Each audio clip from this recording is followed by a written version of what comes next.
Halo rekan-rekan mahasiswa, selamat datang di konten coba-coba. Kalau error, ya coba lagi. Oke, kita lanjutkan pertemuan 2. Kali ini kita akan membahas mengenai MySQL dan MariaDB.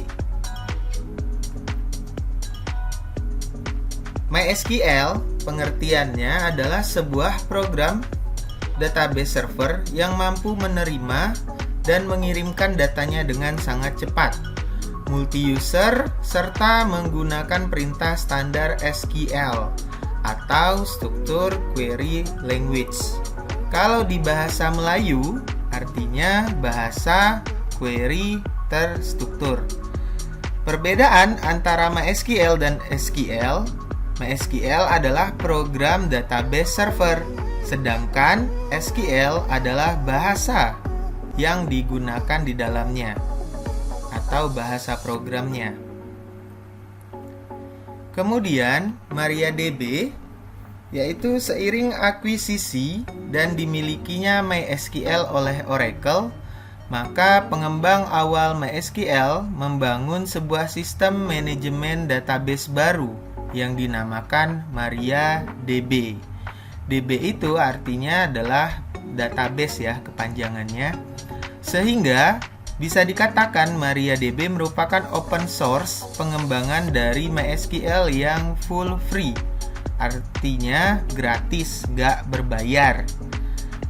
XAMPP sendiri telah mengganti database MySQL dengan MariaDB sejak versi 5.5.3, sehingga modul praktikum ini menggunakan basis data dengan jenis server MariaDB.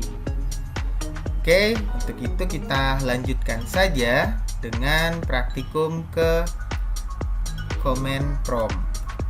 Sebelumnya kita aktifkan dulu XAMPP kita. Di sini kita jalankan Apache dan MySQL seperti biasa. Kemudian kita buka command prompt. Nah, caranya sama seperti minggu lalu yang kemarin, yaitu kita masuk dulu ke local disk C, kemudian sum MySQL bin mysql.exe min u root min p. Oke, kita sudah berhasil masuk ke MariaDB.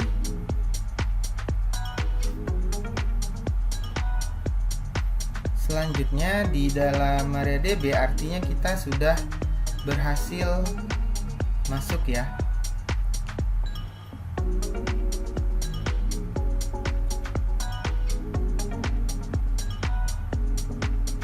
Selanjutnya kita bisa melihat dulu isi database apa saja yang sudah ada di dalam komputer kita masing-masing. Nah, perintahnya yaitu menggunakan show databases. Karena banyak, makanya kita harus dibuatnya jamak databases, kemudian diakhiri perintahnya dengan titik koma. Nah, di sini akan ada daftar database yang ada di dalam komputer kita masing-masing, yaitu ada ini standarnya ya, defaultnya akan ada 5, yaitu Information Scheme, MySQL, Performance Scheme, PHPMyAdmin, dan Test. Nah, kita akan coba pakai database MySQL. Caranya dengan perintah use, yaitu fungsinya untuk mengaktifkan suatu database.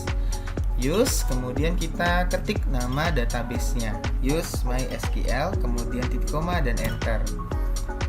Nah, kalau dia sudah database change, artinya databasenya sudah berhasil kita gunakan. Kemudian kita mau melihat atau menampilkan daftar user yang ada di database MySQL. Caranya select user, kemudian host from MySQL user, dan saya beri informasi untuk pengetikannya ini harus benar ya, besar kecilnya huruf, kemudian titik koma, spasinya ini harus benar. Karena apa? Karena program MySQL ini dia case sensitif ya, jadi nggak boleh typo atau salah ketik. Kalau salah ketik dia akan error. Nah, ini kita menampilkan user yang ada di dalam database MySQL. Usernya ada 4, ada root, kemudian PMA, dan root ada 3 ya, root localhost, root menggunakan IP, dan IP juga. Kemudian kalau untuk membuat, kita akan coba buat user baru dengan perintah create. Kalau select tadi untuk menampilkan, perintah create ini untuk membuat, yaitu kita create user, kemudian petik 1 user 1, tutup petik 1, add titik localhost, tutup petik 1, kemudian diakhiri titik koma. Nah, kalau dia query oke, maka perintah ini berhasil. Kemudian kita bikin yang satu lagi, create user, kemudian nama usernya harus menggunakan petik ya. Di sini kita bikin nama user 2, add localhostnya sebagai hostnya atau servernya, kemudian identified by 1, 2, 3. Ini artinya kita membuat password untuk user 2, dimana passwordnya itu 1, 2, 3. Kemudian kita klik enter, nah, maka dia berhasil lagi.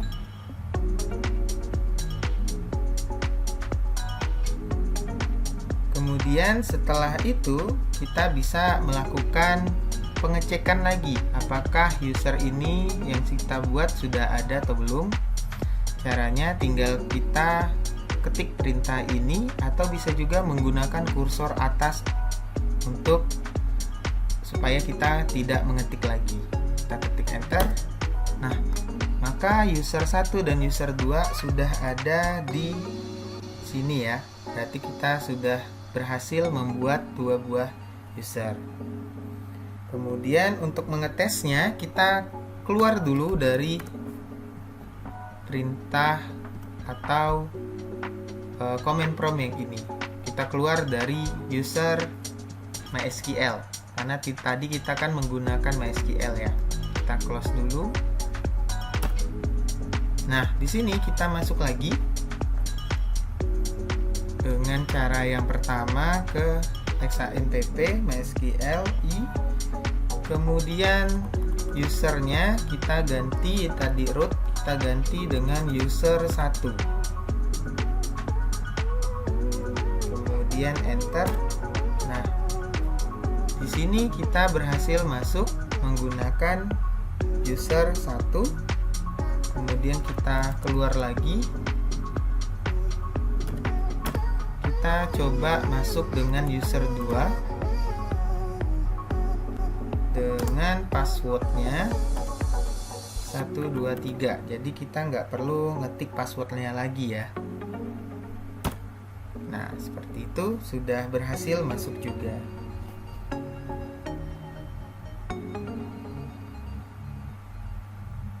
Oke, kemudian kita lihat database-nya.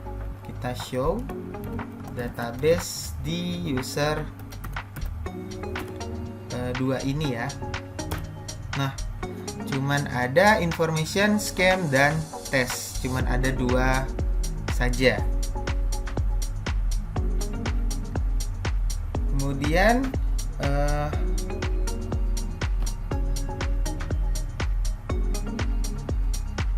kita lanjut untuk coba menghapus user 1. Jadi kita coba menghapus user 1 dengan perintah drop. Drop ini fungsinya untuk menghapus. Drop spasi user, kemudian sebutkan nama user yang akan kita hapus beserta hostnya. Seperti ini. Oke, sorry, kita close dulu ya. Itu error. Nah, di sini baru kita masuk lagi dengan ini. Baru di sini kita hapus user satunya. Kenapa tadi tidak berhasil? Karena kita masih berada di user 2, sedangkan user 2 kan tidak ada mengenal user 1. Maka kita keluar dulu, baru kita masuk ke user root. Di dalam user root baru kita bisa menghapus user 1 ini. Seperti itu. Makanya kalau kita lihat lagi, nah maka user 1 sudah hilang ya, sudah terhapus dengan perintah drop itu tadi.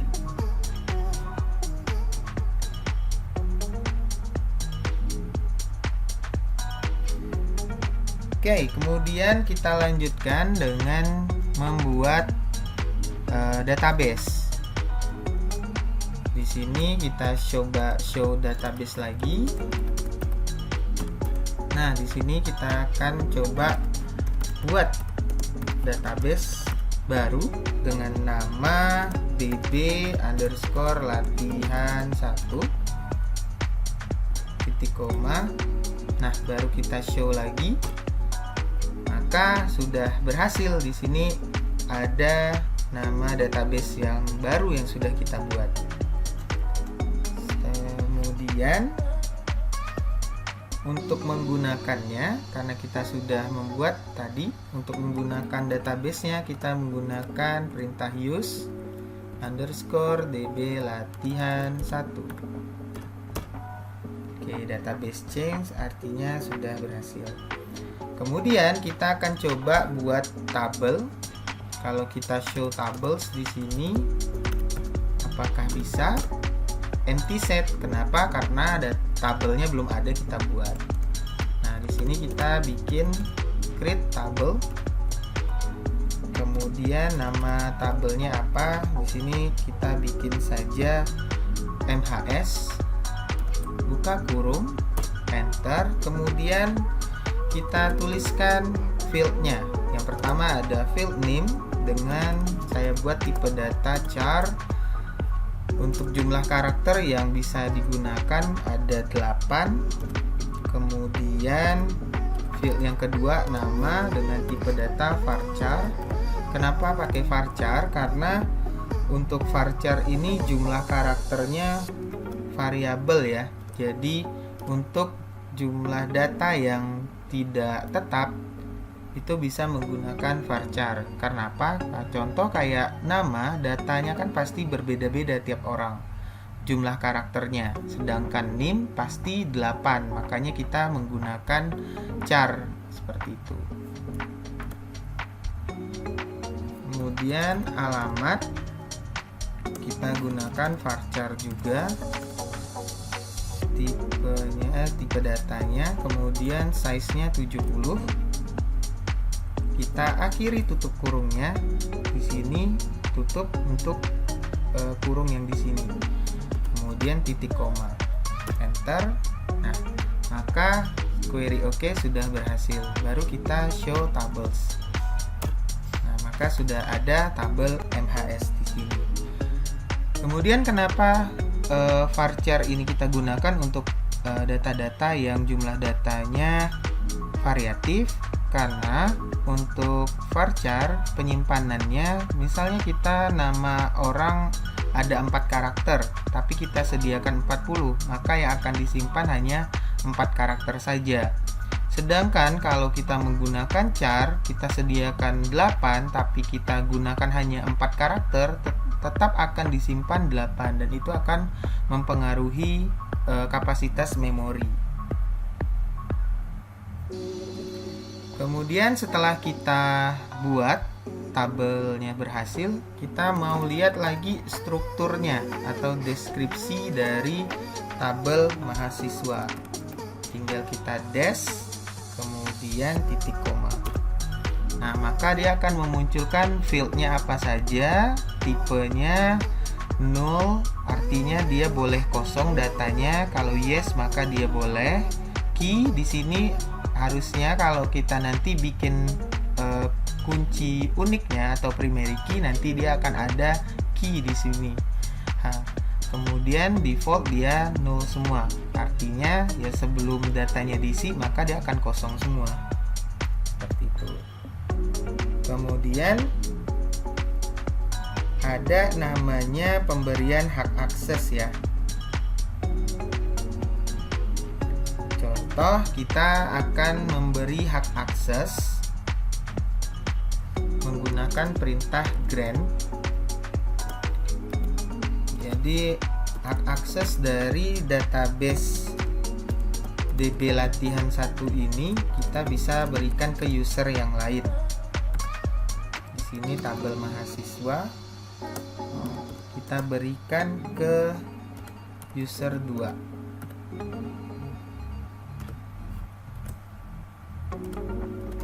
Localhost seperti ini. Nah, kalau ini berarti kita memberikan hanya satu tabel saja, yaitu tabel MHS. Kalau kita punya 2 buah tabel, kemudian kita ingin memberi semuanya, maka kita bisa mengganti nama tabelnya dengan bintang. Nah, simbol bintang ini artinya semua tabel yang ada pada database DB latihan itu bisa kita berikan ke user 2, seperti itu. Nah, di sini karena kita hanya satu tabel, maka cukup sebutkan saja tabelnya, kayak gitu ya. Kemudian kita enter. Nah, kalau seperti ini maka sudah berhasil.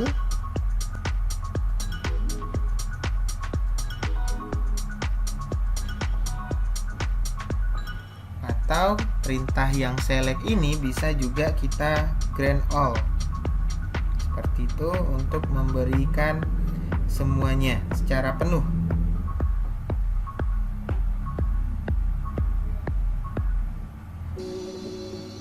Nah, untuk itu kita coba close dulu dari root, kemudian kita masuk menggunakan user 2, kemudian min p nya 1, 2, 3. Nah, kita sudah berhasil. Kemudian kita lakukan perintah show database. Database-nya sudah ada, DB latihan 1 yang sudah diberikan oleh root tadi.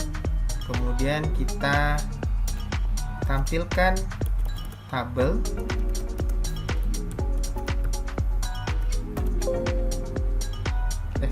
Kita gunakan dulu. Maklum ya, namanya juga coba-coba. Kalau error ya coba lagi. Use nama database-nya DB latihan 1. Setelah ini sudah berhasil kita gunakan, baru kita ketik lagi show tables. Nama tabelnya tadi sudah ada, mahasiswa, kemudian des mahasiswa juga ada. Oke, begitu saja untuk pertemuan hari ini, yaitu dengan tema MySQL dan MariaDB. Terima kasih atas perhatiannya.